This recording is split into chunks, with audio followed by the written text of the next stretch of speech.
இயேசு கிறிஸ்துவின் இனிய நாமத்தில் உங்களுக்கு என் வாழ்த்துக்களை தெரிவித்துக் கொள்கிறேன்.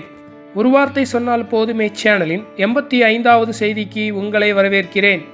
பிரியமானவர்களே, ஒவ்வொரு கிறிஸ்தவனும் கண்டிப்பாக தெரிந்து கொள்ள வேண்டிய மிக முக்கியமான ஆவிக்குரிய காரியங்களை இந்த யூடியூப் சேனலில் பார்த்து கொண்டிருக்கிறோம். அவற்றில் தேவன் தம் மக்களுக்கு வாக்களித்த நல்ல தேசமாகிய கானான் தேசமும் அதன் நன்மைகளும் வளங்களும் உள்ளடங்கும். செய்தி 82 நாம் கானான் தேசத்தை பற்றிய அறிமுகத்தை பார்த்தோம். ஆவிக்குரிய அடையாளத்தின்படி இந்த தேசம் எல்லாம் உள்ளடங்கிய கிறிஸ்துவை குறிப்பிடுகிறது.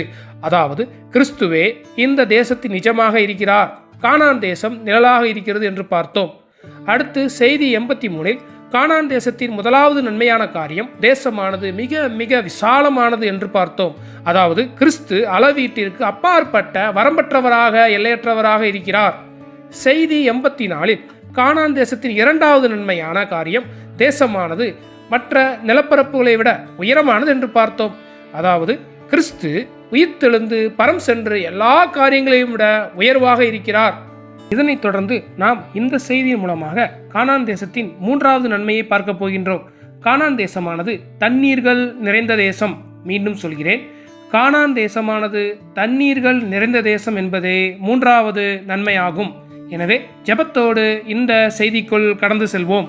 பிரியமானவர்களே, வேதத்தை கவனமாக வாசித்தால் அநேக இடங்களில் கானான் தேசமானது தண்ணீர் வளம் நிறைந்தது என்று பார்க்க முடியும். ஊற்றுகள், ஏரிகள், ஆறுகள் நிறைந்த தேசம் என்று நாம் பார்க்கின்றோம். வசனம் சொல்லுகிறது, உபாகமம் 8:7, உன் தேவனாகிய கர்த்தர் உன்னை நல்ல தேசத்திலே பிரவேசிக்க பண்ணுகிறார். அது பள்ளத்தாக்குகளிலும் மலைகளிலும் இருந்து புறப்படுகிற ஆறுகளும் ஊற்றுகளும் ஏரிகளும் உள்ள தேசம். இயற்கை வளங்களில் சிலவற்றில் மிக மிக முக்கியமானது தண்ணீர் ஆகும். உணவு இல்லாமல் கூட சில நாட்கள் வாழ முடியும். ஆனால் தண்ணீர் இல்லாமல் ஒரு நாள் கூட வாழ முடியாது என்பது நாம் அனைவரும் அறிந்ததே. பூமியில் வாழும் அனைத்து ஜீவராசிகளுக்கும் தண்ணீர் இன்றியமையாத ஒரு தேவையாகும்.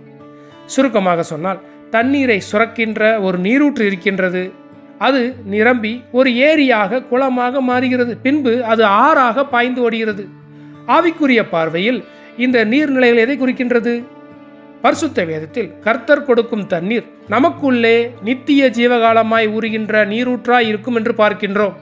வசனம் சொல்லுகிறது, யோவான் 7:38, வேத வாக்கியம் சொல்லுகிறபடி, என்னிடத்தில் விசுவாசமாயிருக்கிறவன் எவனோ அவன் உள்ளத்திலிருந்து ஜீவ தண்ணீருள்ள நதிகள் ஓடும் என்றார்.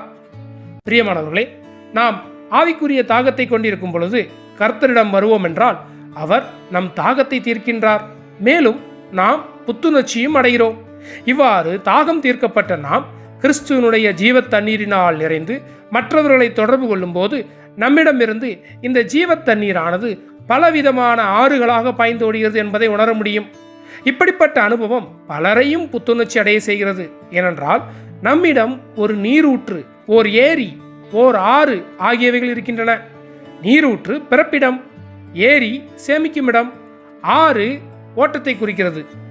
சில வேளைகளில் நாம் உபத்திரவங்களாலும் பாடுகளாலும் துன்பப்படும் போது கர்த்தரை தொடர்பு கொண்டால் கர்த்தர் நமக்கு ஒரு நீரூற்றாக, ஏரியாக, ஆறாக நம்மை தேற்றுகிறார், ஆற்றுகிறார்.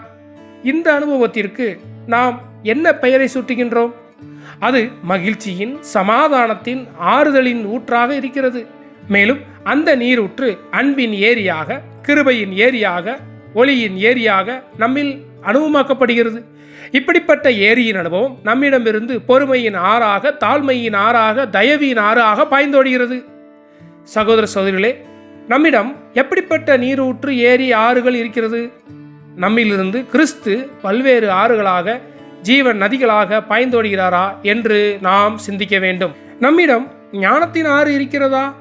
புத்தியின் ஆறுதான் இருக்கிறதா? வெளிச்சத்தின் ஆறு இருக்கிறதா? அன்பின் ஆறு இருக்கிறதா? நம்பிக்கையின் ஆறு இருக்கிறதா? ஆறுதலின் ஆறு இருக்கிறதா? சமாதானத்தின் ஆறு இருக்கிறதா? மகிழ்ச்சியின் ஆறு இருக்கிறதா? ஜெபத்தின் ஆறு தான் இருக்கிறதா? துதியின் ஆறு இருக்கிறதா? இல்லை என்றால் இதற்கு எதிராக குழப்பத்தின், பயத்தின், அவிசுவாசத்தின், உலக ஆசையின், உலக பொழுதுபோக்கின், பண ஆசையின், உலக சிற்றின்பங்களின், மோகத்தின் ஆறுகள் இருக்கிறதா? சற்று தேவ சமூகத்தில் நம்மை சீர்தூக்கி பார்ப்போம். நம்மை தொடர்பு கொள்கின்ற உறவினர்கள், நண்பர்கள், உடன் வேலையாட்கள் எப்படிப்பட்ட உணர்வை நம்மிடமிருந்து பெற்றுக்கொள்கிறார்கள்? இவன் பொறாம பிடிச்சவன், பேராசக்காரன், குழப்பவாதி, பயந்த சுபாவம் கொண்டவன், முட்டாள்தனமாக திட்டமிடுபவன், அவசர கொடுக்க மெத்தனமானவன், நேர்மையற்றவன், பண ஆசை பிடிச்சவன், கோபக்காரன், சுயநலவாதி, வாயை திறந்தாலே பொய் சொல்லக்கூடியவன், ஏமாளி, கோமாளி என்று இந்த எதிர்மறையான உணர்வை நம்மிடம் பெறுகிறார்களா? நம்மை பார்த்தவுடன் அல்லது ஒரு சில வார்த்தைகள் பேசினவுடன் இவன் ஒரு கிறிஸ்துவை வாழ்கின்ற, கிறிஸ்துவை வெளியாக்குகின்ற, கிறிஸ்துவாகவே இருக்கின்ற ஒரு கிறிஸ்தவன், எனவே இவனிடம் நம் பிரச்சனைகளை சொல்லலாம், அதற்கு ஒரு நல்ல தீர்வை இவரால் தர முடியும் என்று நம்மை தொடர்பு கொள்கின்ற அனைவருக்கும் நாம் கிறிஸ்துவிடம் அவர்களை வழிநடத்துகின்ற ஒரு வாய்க்காலாக இருக்க வேண்டும். ஆம் பிரியமானவர்களே, கானான் தேசமானது இப்படிப்பட்ட தண்ணீரால் நிறைந்தது. இன்று இந்த கானான் தேசத்தின் நிஜமாக கர்த்தராகி இயேசு கிறிஸ்து இருக்கிறார். தண்ணீராக கிறிஸ்துவின் ஜீவனின் பாய்ந்தோடுதல் இருக்கிறது. எனவே நாம் ஒவ்வொரு நாளும் தாகத்தோடு கர்த்தராகி இயேசு கிறிஸ்துவை தொடர்பு கொள்வோம் என்றால் அவர் நம்மை நிரப்பி நம்மிலிருந்து நாம் சந்திக்கின்ற ஒவ்வொரு பாவிகளுக்கும் அவிசுவாசிகளுக்கும் பலவிதமான ஆறுகளாக பாய்ந்தோடி அந்த தண்ணீர் ஓட்டத்தில் அவர்கள் அடித்து செல்லப்பட்டு பலர் கிறிஸ்துவை சொந்த இரட்சகராக ஏற்றுக்கொள்வார்கள். சுருக்கமாக சொன்னால் நம்மிடம் இருக்கும் நீரூற்று கிறிஸ்துவே, நம்மிடம் இருக்கும் ஏரி கிறிஸ்துவே, நம்மிடம் இருக்கும் ஆறுகளும் கிறிஸ்துவே. எனவே இவ்வாறு சுவிசேஷமானது நம் மூலமாய் இந்த உலகமெங்கும் பல்வேறு நதிகளாக பாய்ந்தோடட்டும். அல்லேலூயா. சகோதர சகோதரிகளே, எனவே நம் சூழ்நிலை என்னவாக இருந்தாலும், நம் பிரச்சனைகள் என்னவாக இருந்தாலும், நம் நிலைமை என்னவாக இருந்தாலும் கர்த்தராகிய இயேசுவை ஜீவ நீரூற்றை தொடர்பு கொள்ள ஒருபோதும் மறந்துவிடக்கூடாது. கிறிஸ்துவே நல்ல தேசமாக, பரந்தவராக, விசாலமானவராக, உயர்ந்தவராக, தண்ணீர் நீரோடையாக, கானான் தேசத்தின் வளமாக, நன்மையாக இருந்து நம்மை பலப்படுத்தி புத்துணர்ச்சியூட்டுகிறார். பிரியமானவர்களே, இறுதியாக இந்த செய்தியின் மூலமாக கானான் தேசத்தின் மூன்றாவது நன்மையாகிய தேசமானது நீரூற்றுகள் நிறைந்த தேசம் என்ற காரியத்தை பார்க்க தேவன் பாராட்டிய கிருபைக்காய் அவரை நாம் துதிப்போமாக. அடுத்த செய்தியில் இதனுடைய தொடர்ச்சியை நாம் பார்ப்போம். தேவன் தாமே நம் ஒவ்வொருவரையும் இந்த துண்டு நிலத்தின் நிஜமாகிய எல்லாம் உள்ளடங்கிய கிறிஸ்துவின் அனுபவத்தையும் அதன் பல்வேறு நன்மைகளையும் வளங்களையும் அனுதின வாழ்க்கையில் அனுபவமாக்க இரக்கம் பாராட்டுவாராக. எல்லா புகழும் துதியும் கனமும் திரியேக தேவனுக்கே. ஆமேன்.